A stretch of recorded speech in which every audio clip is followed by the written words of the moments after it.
Hi all welcome back to my channel. ఈరోజైతే కమ్మనైన Karnataka special బిసిబెల్లె bath ఎలా చేసుకోవాలో చూద్దామా. సో ముందుగా ఇక్కడ చూపిస్తున్న ఐటమ్స్ అన్నీ తీసుకోవాలన్నమాట. దీనికి స్పెషల్ వచ్చేసి పచ్చిశనగ అవి కొంచెం నానబెట్టి వేసుకున్నామంటే టేస్ట్ మాత్రం చాలా బాగుంటుందన్నమాట. ఒకసారి తిన్నారంటే మళ్ళీ మళ్ళీ చేసుకొని తింటారు. ఇప్పుడైతే నేను కుక్కర్లో ప్రిపేర్ చేస్తున్నాను. ఫస్ట్ ఆయిల్ ఒక 2 స్పూన్లు ఆయిల్ వేసుకొని హీట్ అయ్యాక అందులో కొద్దిగా ఆవాలు వేసుకోవాలి. అవి చిటపట అన్న తర్వాత అందులో మనం ముందుగా కట్ చేసి పెట్టుకున్న ఒక పెద్ద సైజు అయితే ఆనియన్ అండ్ కరివేపాకు అయితే వేసుకోవాలి. ఇది బాగా ఫ్రై అవ్వాలండి. పచ్చివాసన వెళ్ళేంత వరకు ఫ్రై అవ్వాలి. అది బాగా ఈ ఐటమ్స్ అన్నీ మనం ఫ్రై చేస్తేనే బాగా టేస్ట్గా ఉంటుందన్నమాట. కుక్కర్లో అయితే చాలా తొందరగా అయిపోతుంది. సో కుక్కర్లో చేసుకొని వేడిగా తిన్నామంటే చాలా బాగుంటుందన్నమాట.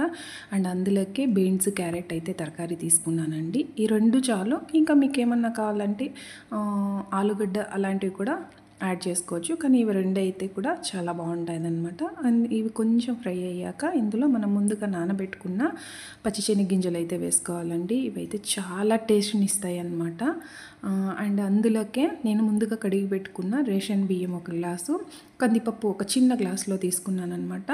అంటే మనం బియ్యం ఎంత తీసుకుంటామో అంత కందిపప్పు తీసుకోని అవసరం లేదు. దాంట్లో హాఫ్ కందిపప్పు అయితే సరిపోతుంది. ఎందుకంటే కందిపప్పే టేస్ట్ అనమాట.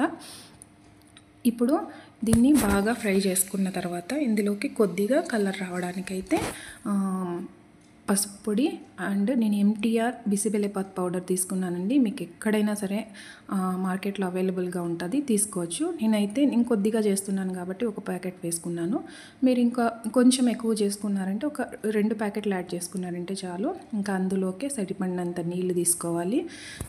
నాకైతే ఒక 2 చెంబుల నీళ్ళు అయితే సరిపోయినాయండి. అండ్ ఇది విజిల్ మనం పెట్టేసి ఒక 5-6 విజిల్ వచ్చేంత వరకు మనము విజిల్ని అయితే తీసుకోవాలన్నమాట. ఎందుకంటే ఆ కందిపప్పు బాగా మెత్తగా ఉడికిందంటే టేస్ట్ సూపర్గా ఉంటుంది. సో ఫైనల్ అయిపోయిందండి. ఒక 5-6 విజిల్ వచ్చిన తర్వాత దించేసి అందులోకి మనము కారపు బూందీ అయితే వేసుకోవాలి. లాస్ట్ ఫైనల్ టేస్ట్ అనమాట. చాలా అంటే చాలా బాగుంటుంది. ఇది నైట్ కానీ మార్నింగ్ అప్పటికప్పుడు బ్రేక్ఫాస్ట్ చేసుకోవడానికి చాలా బాగుంటుంది. మా పిల్లలు అయితే చాలా ఎంజాయ్ చేస్తున్నారనమాట. వాళ్ళకైతే చాలా ఇష్టము. నేనైతే చేయలేదు, ఈ మధ్యలో అయితే ఎప్పుడు చేయలేదు. ఇది ఫస్ట్ టైం చేశాను అనమాట. సో మా పిల్లలు చాలా ఇష్టపడి తింటున్నారు. లైట్గా కడుపు నిండా తిన్నట్టు కూడా ఉంటుంది. చాలా హెల్తీ ఫుడ్. మా హస్బెండ్ కూడా బాగా నచ్చింది అనమాట. అయితే యాక్చువల్లీ తిన్నారు కానీ ఇది బాగుంది అనేసి తిన్నారనమాట. సో ఇది ఫ్రెండ్స్ చాలా ఈజీగా చేసుకోవచ్చు. లంచ్ బాక్స్ కూడా చాలా తొందరగా అవుతుంది. సో మీరు ట్రై చేయండి. Thanks for watching. బాయ్.